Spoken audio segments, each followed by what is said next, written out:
नमस्कार बंधुरा माला कुकिंग चैनेले सबाइके स्वागत। आज के एक माछेर रेसिपि शेयर करब, सेटा हलो छोटो छोटो आयला माछ। এটা কিন্তু সমুদ্রের মাছ, এক কাটার মাছ, ছোট বড় সবাই খেতে পারবে। আর ঝাল ঝাল করে রান্না করলে কিন্তু খেতে খুবই ভালো লাগে। এগুলোকে বলে আয়লা। এগুলো এক কাটার মাছ, কাটা নাই। মাছ কেটে পরিষ্কার করে ধুয়ে নিয়ে এসেছি, এখন রান্না করব। মাছে লবণ হলুদ মাখিয়ে নিই।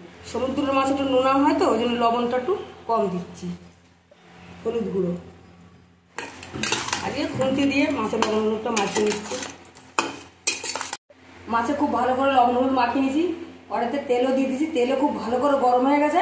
এখন এক একটা করে মাছ দিয়ে দেবো। মাছ ভাজার আগে কড়াইয়ের তেলটা কিন্তু খুব ভালো করে গরম করে নিতে হবে, তাহলে কড়াইতে মাছ লাগবে না, সুন্দর ভাজা হবে।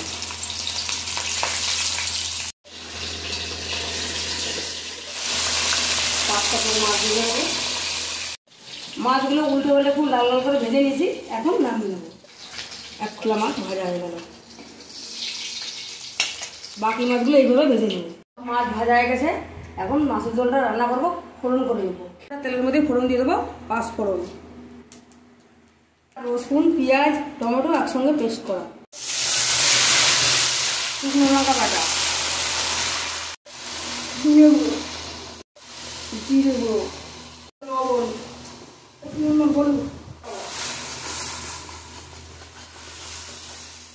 মশলা কষিয়ে নিয়েছি। মাখা মাখা হবে, অল্প করে জল দিলাম। আয়লা মাছের ঝোলটা মাখা মাখা হবে। ঠিক আছে, সামান্য গরম মশলা গুঁড়ো এরপর মিশিয়ে দেবো ঝোলে মাছ।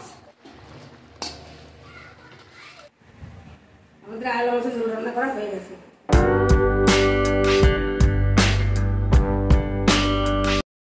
আয়লা মাছের ঝোল কেমন লাগলো অবশ্যই কমেন্টে জানাবেন, লাইক শেয়ার করবেন। আর ভিডিওটা ভালো লাগলে সাবস্ক্রাইব করে পাশে থাকবেন। দেখা হচ্ছে পরের ভিডিও।